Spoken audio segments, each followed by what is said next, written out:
ciri orang yang cerdas emosi. Kadang-kadang dikedipin sekali saja paham. Itu cerdas.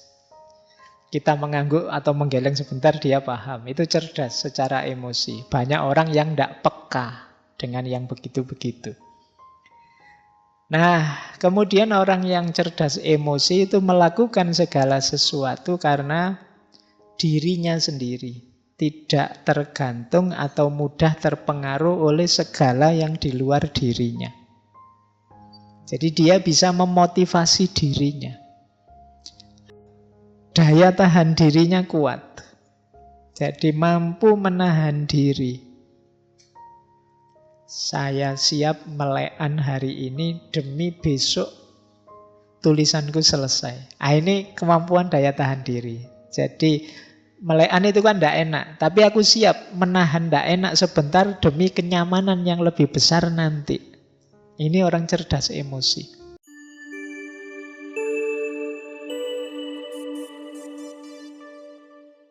Assalamualaikum warahmatullahi wabarakatuh.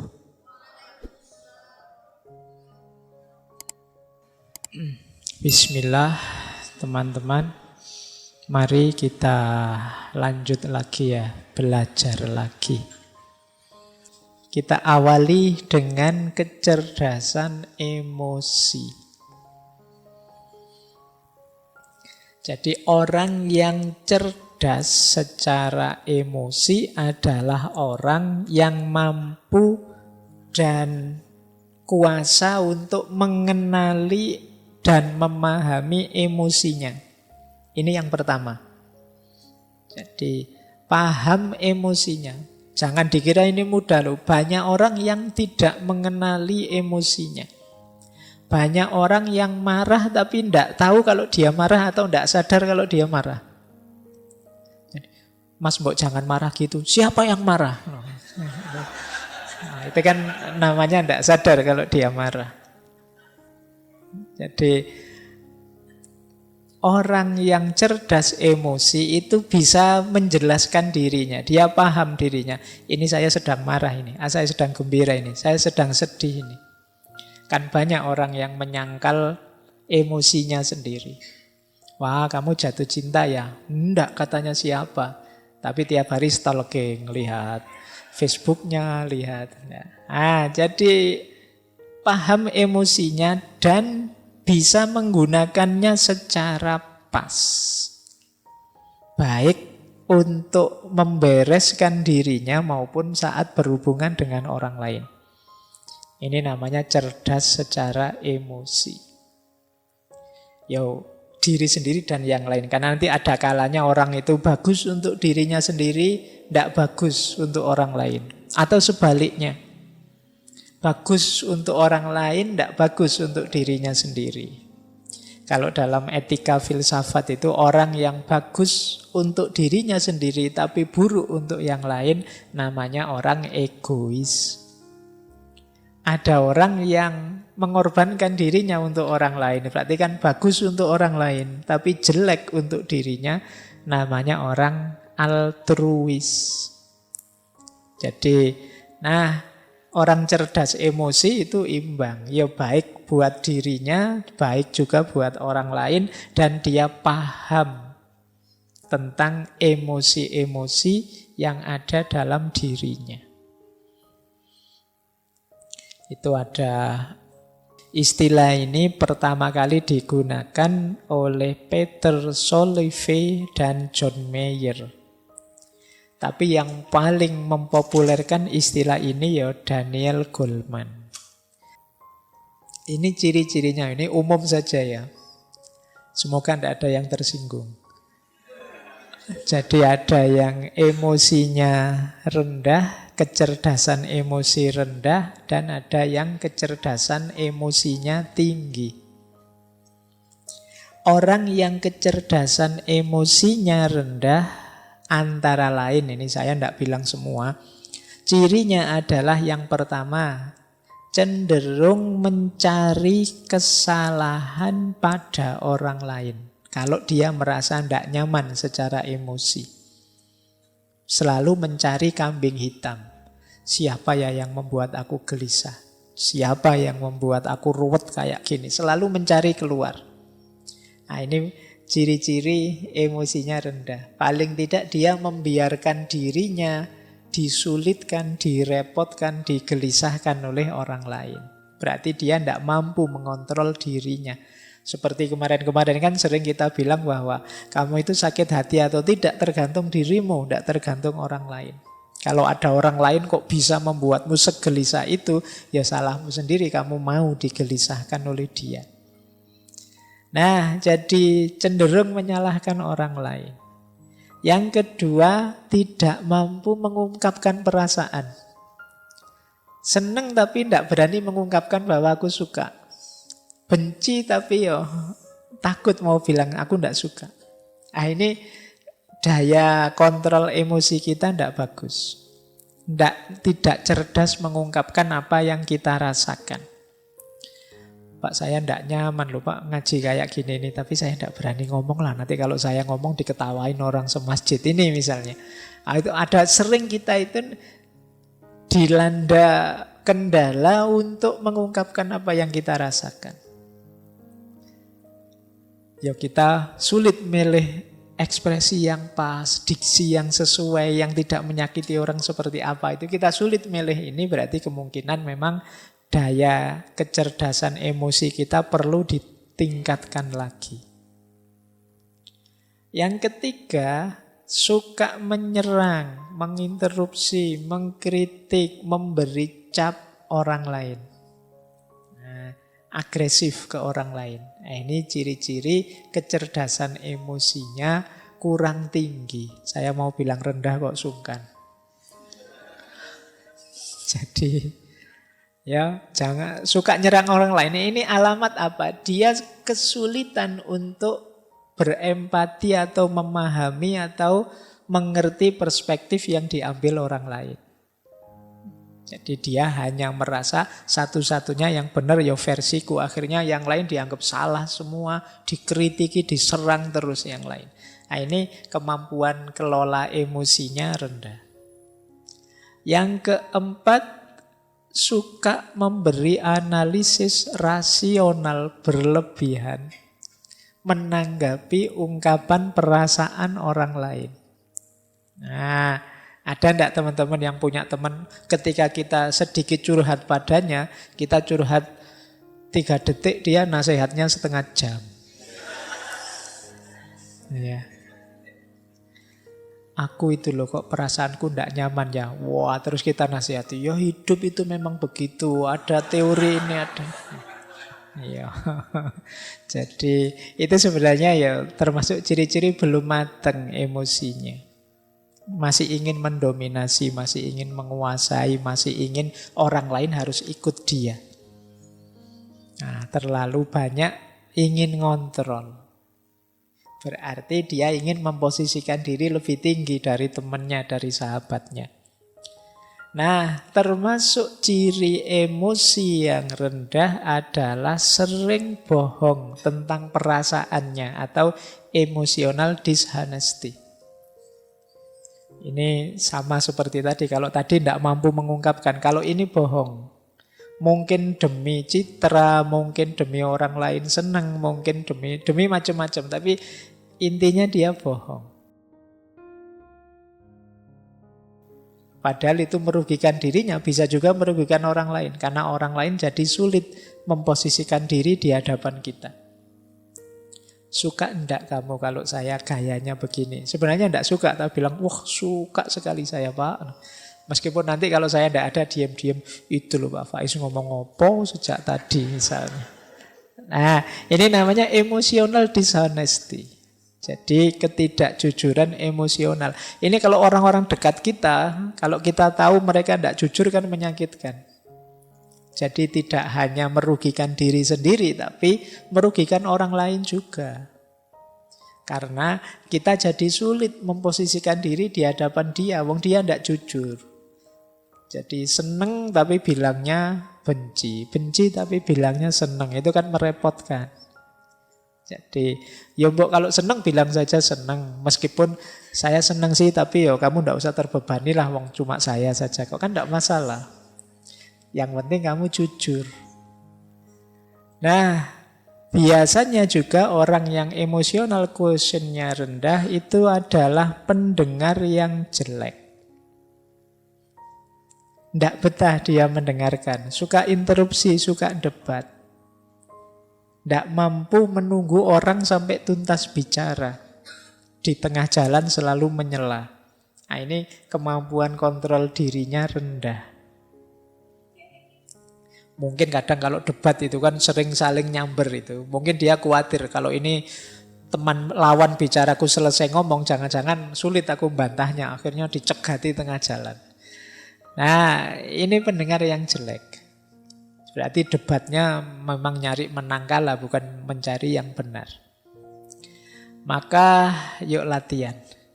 Terus melebih-lebihkan atau mengecil-ngecilkan yang dirasakan. Kan banyak orang itu hal kecil diheboh-hebohkan. Perasaannya sendiri yang biasa saja sebenarnya itu urusan sepele, tapi seolah-olah wah, sekedar misalnya, wah aku kok enggak kebagian minum ya, wah jangan-jangan takmirnya sentimen saya. Jangan-jangan dibesar-besarkan. Ini mungkin dia khawatir tersaingi oleh aku mungkin. Dia khawatir mikirnya enggak karu-karuan, melebih-lebihkan.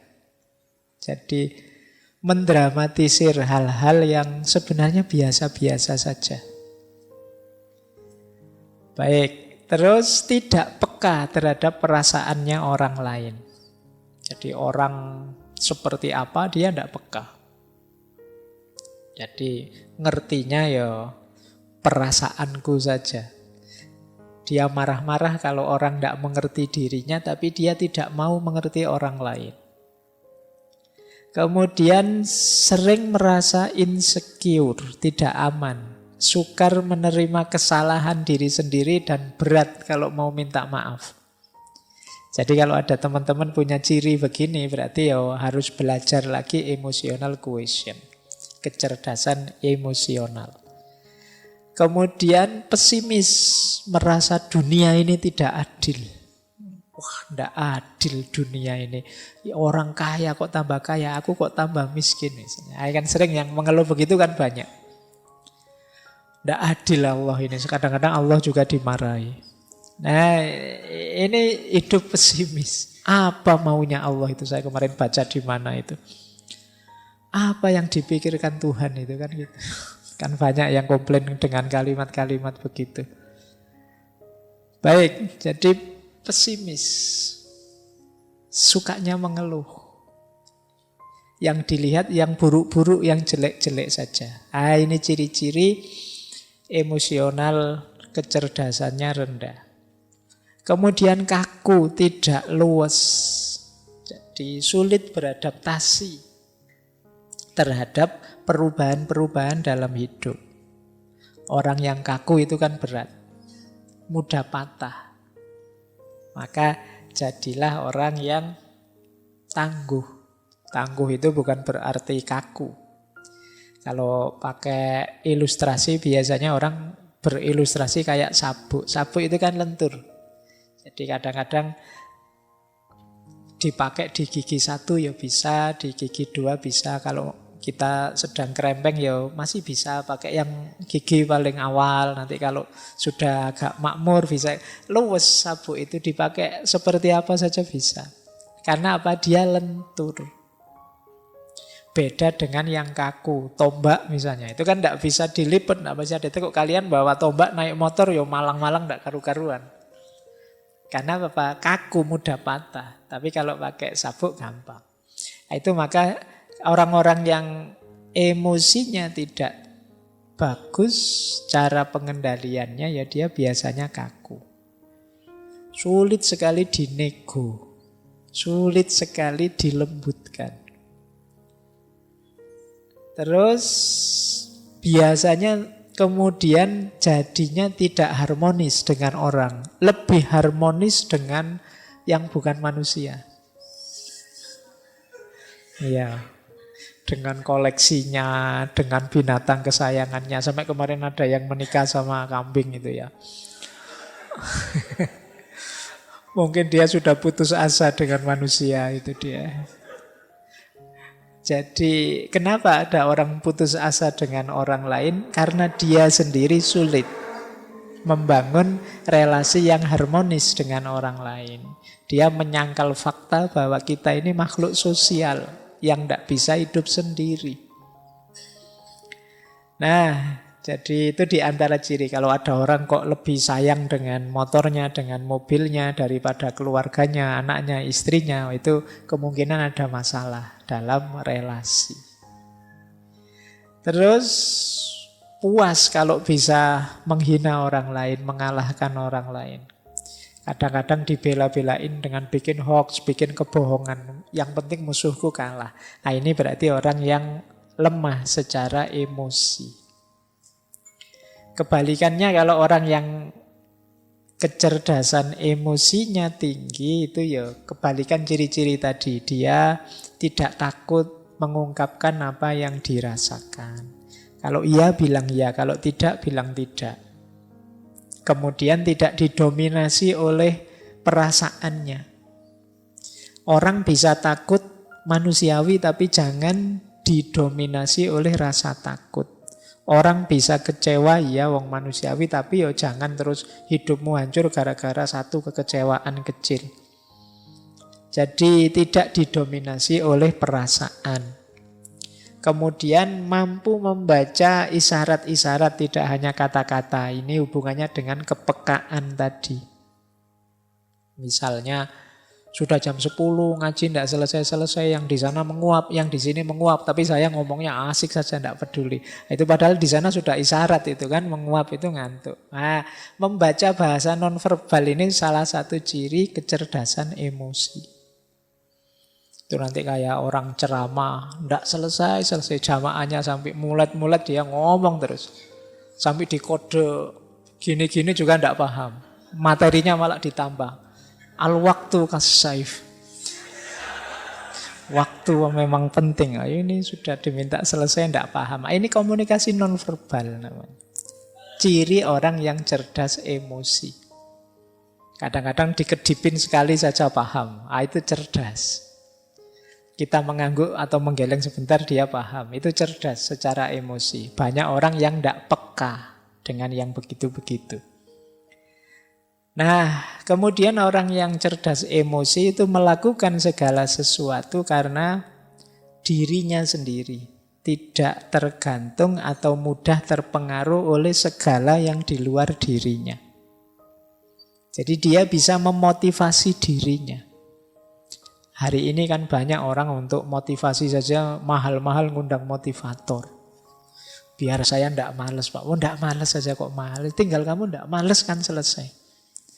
Tapi kan kita menghabiskan biaya banyak untuk memotivasi diri kita. Loh, orang yang cerdas emosi itu mampu memotivasi dirinya.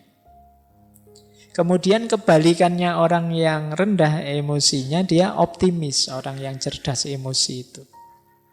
Kemudian nyaman kalau membicarakan perasaannya, tidak malu-malu. Kemudian tidak kalah oleh emosinya seperti tadi. Nah, mampu merenungi dirinya, mampu muhasabah kalau bahasa agama.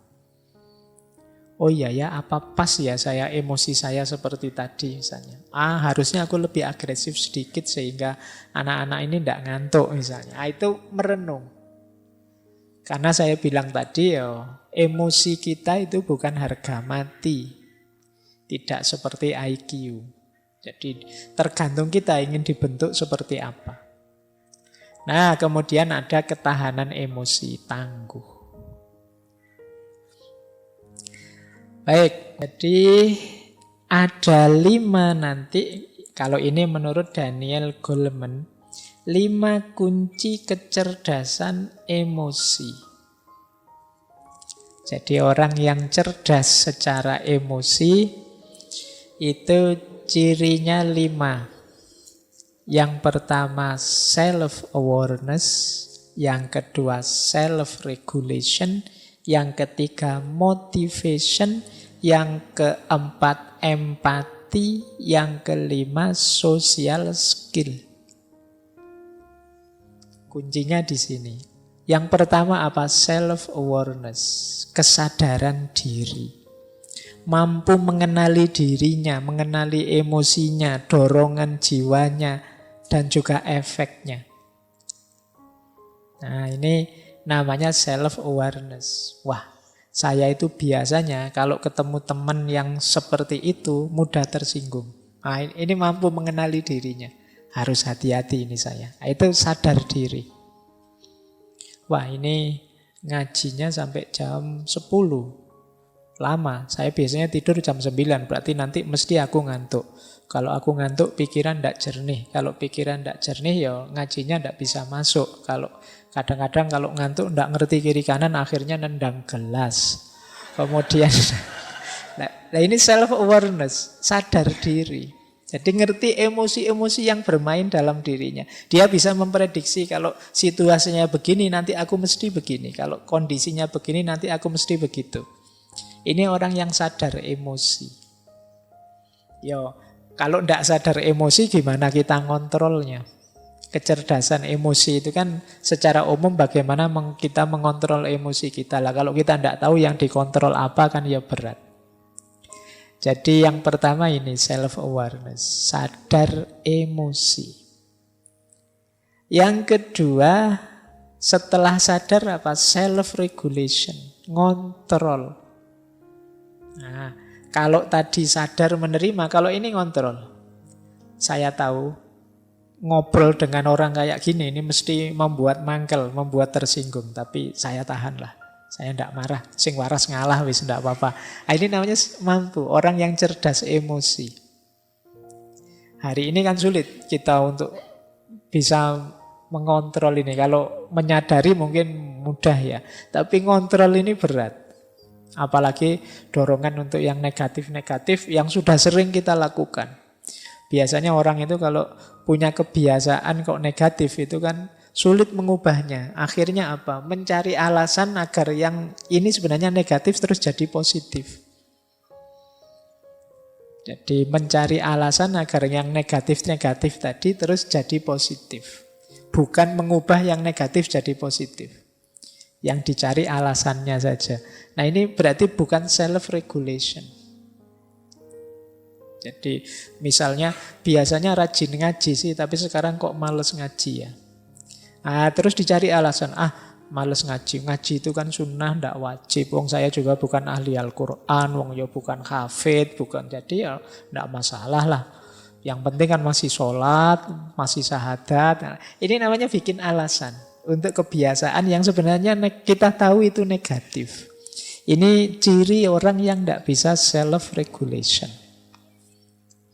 Jadi itu kedua. Jadi kemampuan mengontrol, mengalahkan emosi dan dorongan jiwa yang negatif. Ini negatif saya tidak usah lah. Misalnya buka HP, kok isinya begitu-begitu ya, ada gambar-gambar, ada video. Ini negatif, aku tidak usah lah. Jadi bukan malah, wah ini saya tidak sengaja loh ya, buka-buka sendiri loh, ini tidak begitu. Yang tidak sengaja kan tidak ada dosanya, salahnya sendiri yang upload, ini bukan. Ya enggak, itu namanya cari alasan. Kalau sudah tahu buruk ya kita tahan diri. Nah ini namanya kemampuan emosi. Jadi kecerdasan emosi untuk melakukan self-regulation. Yang ketiga motivation. Motivation ya melakukan sesuatu dari dalam, bukan karena dorongan atau pamrih dari luar. Saya mau sih Pak rajin, asal imbalannya apa? Kalau masih ada asal imbalannya apa, berarti belum motivation, belum termotivasi, masih berpamrih. Jadi orang yang cerdas secara emosi, seperti saya jelaskan tadi, dia bisa memotivasi dirinya. Tidak menunggu dimotivasi orang. Gak sering ada teman-teman mahasiswa itu ketemu saya, gimana ya Pak caranya biar saya rajin membaca? Gimana ya Pak caranya biar saya tekun kalau nulis gimana? Ini sebenarnya hubungannya dengan memotivasi diri. Loh kalau kamu tahu itu baik, itu manfaat, mbok sudah dirimu agak dipres sedikit, agak dipaksa sedikit untuk melakukan itu. Itu namanya motivasi, motivation. Jadi ini penting. Karena kadang-kadang untuk sesuatu yang free kita keluar high cost. Sesuatu yang sebenarnya bisa kita hidupkan langsung, kita perlu pendorong yang mahal untuk diri kita. Nah, ini yang ketiga. Yang keempat, empati. Orang yang cerdas secara emosional itu daya empatiknya tinggi. Empati itu, kalau dalam bahasa Inggris kadang pakai istilah transposisi. Kemampuan kita berposisi di depan orang lain. Misalnya saya melihat teman-teman yang ngaji di sana, wah seandainya saya teman-teman mahasiswa yang ngaji dalam waktu 2 jam melotot ke sini terus, dalam itu mesti capek ya mesti. Kalian juga begitu, wah aku kalau di posisinya Pak Faiz itu 2 jam ngomong terus, oh itu apa ya? Ini namanya empatik namanya, gitu loh. Jadi kemampuan kita memposisikan diri di posisi orang lain. Seandainya aku seperti dia yang sedang sayang-sayangnya kok terus ditinggal. Mestinya ya sedih hatiku mestinya. Nah, ini namanya kemampuan empatik.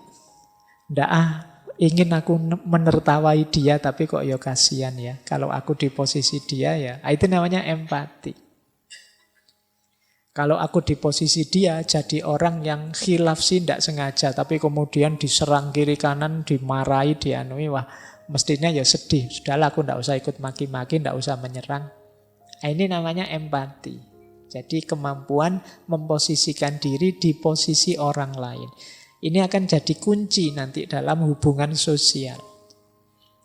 Nah, yang kelima, social skill. Social skill ini kemampuan menata hubungan, membangun jaringan dengan orang lain. Jadi orang yang mudah bergaul, enak bergaul, gampang diterima di mana-mana, itu namanya social skill. Ini ciri dari kecerdasan emosi. Orang yang cerdas emosi itu kan luwes seperti tadi, jadi bisa masuk kemana-mana, diterima di mana-mana. Nah, ini namanya kemampuan social skill. Nah, maka teman-teman untuk membangun kecerdasan emosi, kita dibutuhkan 5 kemampuan. Yang pertama self-awareness, yang kedua self-regulation, yang ketiga motivation, yang keempat empati, yang kelima social skill. Ini diingat-ingat nanti kuncinya di 5 hal ini. Baik, sekarang indikator sebelum nanti ke teknik-tekniknya. Kalau indikator ini nanti sebenarnya untuk mengukur apakah aku sudah cerdas secara emosi atau belum. Jadi yang pertama apa? Orang yang cerdas emosi itu biasanya mampu mengatasi stres, mengatasi tekanan. Jadi dia bisa bertahan meskipun mengalami peristiwa-peristiwa buruk. Tidak hancur karena tekanan. Yo masalah banyak sih, problem banyak. Pak saya itu sudah terancam DO, kemudian uang habis, kos-kosan belum bayar, kemudian pacar lari misalnya. Misalnya itu kan ruwet. Tapi saya ya tak bikin santai lah Pak, seneng saja lah Pak. Ini namanya cerdas secara emosi. Jadi mampu mengelola problem, tidak hancur karena problem.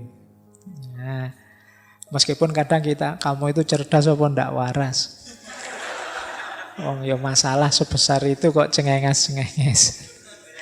Jadi, tapi memang di antara cirinya orang cerdas emosi itu mampu mengatasi stres. Dia tangguh. Yang kedua, daya tahan dirinya kuat. Jadi mampu menahan diri.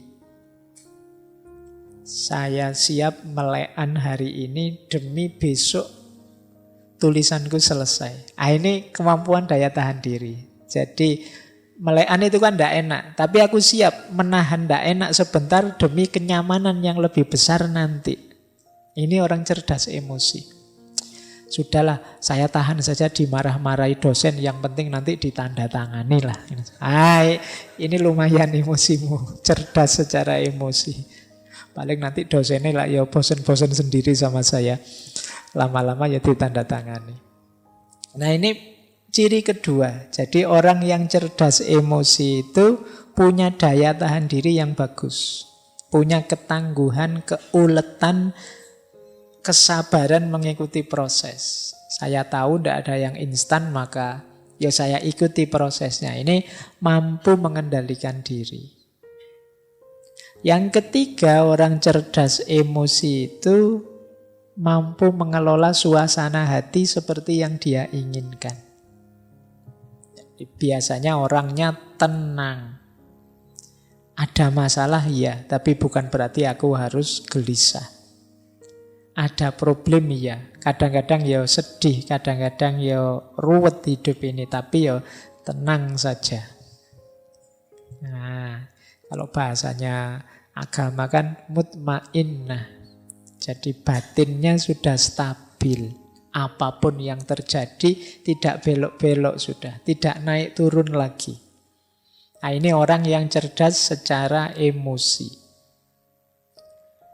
Yang keempat, mampu motivasi diri. Tadi sudah dijelaskan ya, bagaimana orang tidak perlu pendorong dari luar dirinya untuk melakukan sesuatu.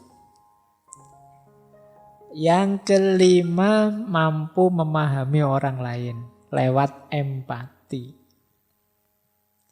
Dan yang keenam, mampu bergaul dengan baik. Kok punya teman pintar sekali bergaul, di mana-mana disukai. Ini berarti kecerdasan emosinya tinggi. Berarti apa, teman-teman? Melatih kecerdasan emosi itu sebenarnya melatih untuk melakukan 6 hal ini. Yang pertama, latihan untuk tangguh, tidak runtuh meskipun banyak masalah yang menekan kita. Yang kedua, latihan mengendalikan diri, menahan diri. Yang ketiga, latihan tenang, latihan mengendalikan suasana hati. Yang keempat, mampu memotivasi diri kita untuk melakukan sesuatu tanpa butuh pendorong, tanpa butuh pamrih dari luar diri. Yang kelima, mampu empatik, memahami orang lain di posisinya. Dan yang terakhir, mampu bergaul dengan siapa saja dengan cara menyenangkan, mampu tenggang rasa terhadap orang lain. Nah, ini 6 indikator orang yang cerdas emosinya. Oke, nah kita sekarang ke inti teorinya. Ini 4 kemampuan. Inilah nanti yang disebut kecerdasan emosional. Ini kalau digambar ya model tabelnya begitu. Saya tidak tahu nanti yang hanya mendengarkan rekaman suaranya, tidak ada gambarnya. Semoga bisa membayangkan ya kotak-kotaknya itu. Jadi emosional intelligence itu unsurnya 4 tadi ya. Kesadaran diri dan pengaturan diri dan kesadaran sosial serta pengaturan relasi dengan orang lain.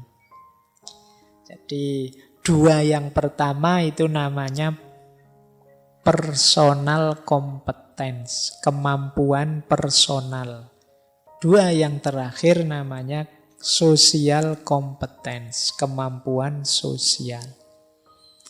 Ini kayak kuliah beneran ya kalau kayak gini slide-nya. Dianggap kuliah saja. Jadi kesadaran kita sadar emosi kita dan mampu mengelolanya. Kita sadar sebagai makhluk sosial dan mampu mengelolanya. Sebenarnya kuncinya itu yang disebut kompetensi personal dan kompetensi sosial. Yang sadar itu namanya what I see, apa yang harus aku lihat, apa yang harus aku penuhi. Kalau yang pengaturan itu what I do, apa yang harus aku lakukan. Jadi yang disadari dan yang dilakukan, baik sehubungan dengan diri kita sebagai pribadi maupun diri kita sebagai makhluk sosial. Sederhananya itu sebenarnya kecerdasan emosi itu. Nah, kalau ini tips umumnya. Kalau tadi kan 4 yang harus kita lakukan untuk mengembangkan kecerdasan emosi kita. Pertama, yuk kita terus-menerus membaca diri kita tanpa henti. Kenapa kok tanpa henti? Karena kita itu bukan barang mati. Jadi mungkin kita berubah seiring pengalaman yang kita peroleh.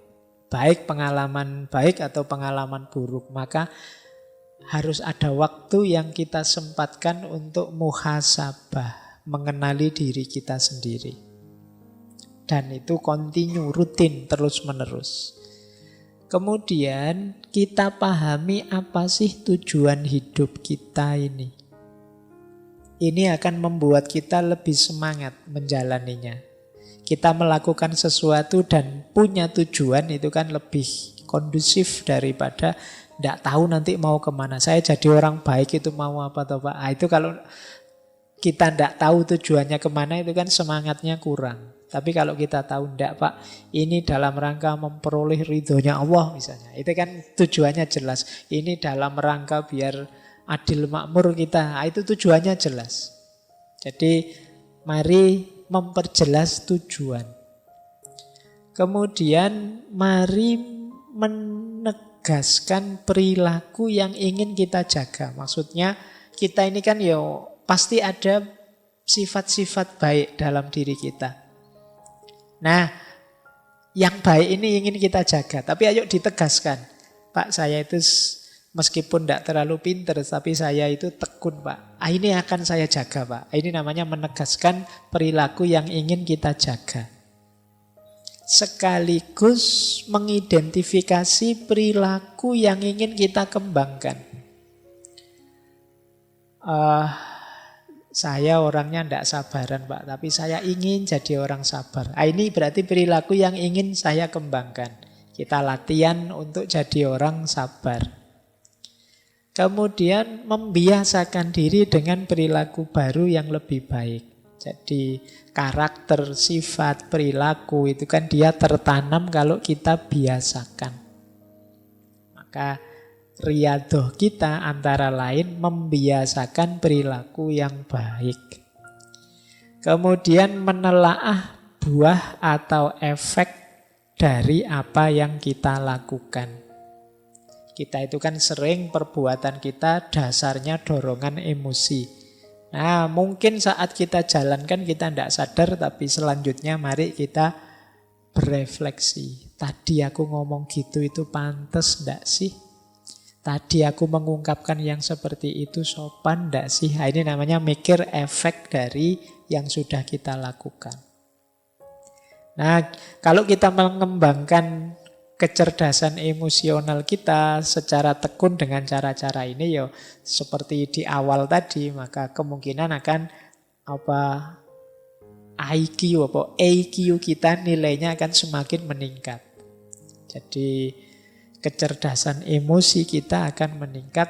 Kalau tadi disebut bahwa ini sekitar 40% lebih menentukan kesuksesan kita, berarti kita sudah punya 40% variabel kesuksesan ketika kita bisa menaklukkan emosi kita. Ini kalimat dari Daniel Goleman. Itu wajahnya.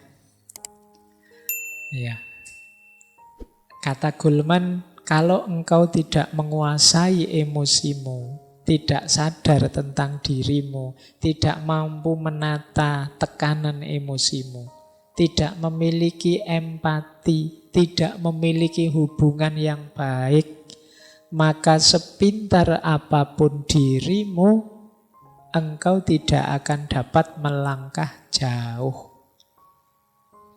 Jadi engkau akan jago kandang saja, hebat tapi untuk dirimu saja, pinter tapi untuk dirimu saja. Kamu tidak akan bisa sukses kemana-mana. Jadi engkau tidak akan tercapai cita-citamu, keinginanmu yang tinggi. Karena itu tadi, kamu tidak kenal dirimu. Apalagi yang berhubungan dengan orang lain. Nah, ini quotes dari Daniel Goleman. Kemudian ada dari Aristoteles. Kata Aristoteles, siapapun bisa marah. Mudah marah itu. Kalian kan tidak pernah kursus caranya marah yang baik, itu kan tidak ada. Otomatis orang itu bisa marah.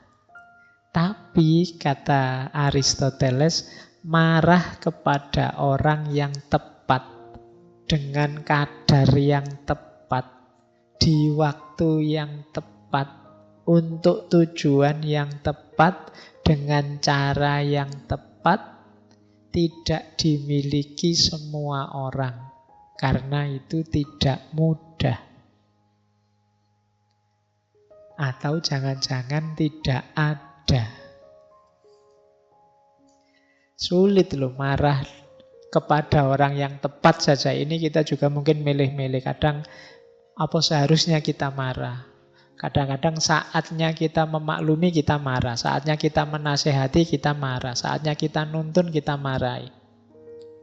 Ada orang sesat dimarahi. Padahal kalau orang sesat itu kan ya dituntun biar benar, malah dimarahi. Itu kayak orang jalan-jalan, Pak, mau ke Jogja. Loh, sampean kok malah ke arah Jakarta, dasar kurang ngajar. Kan tidak begitu. Ya ditunjukkan arah yang benar kalau memang sesat. Nah, marah pada orang yang tepat. Apalagi dengan kadar yang tepat. Kadang-kadang kita kan sering over. Marah itu kan kadang salahnya kecil, marahnya besar. Kan sulit kan kita marah kecil. Saya pingin marah Pak, tapi kecil saja kan nggak bisa. Marah itu selalu heboh, mesti besar. Padahal salahnya kecil. Kemudian di waktu yang tepat. Ini juga perlu pembacaan detail. Untuk tujuan yang tepat. Biasanya kalau marah kan kita tidak mikir tujuan. Apa setelah marah terus urusan selesai? Apa setelah marah terus yang kacau jadi beres? Dan lain sebagainya. Maka pastikan kalau marah tujuannya tepat, caranya juga tepat. Karena ini memang sesuatu yang tidak mudah.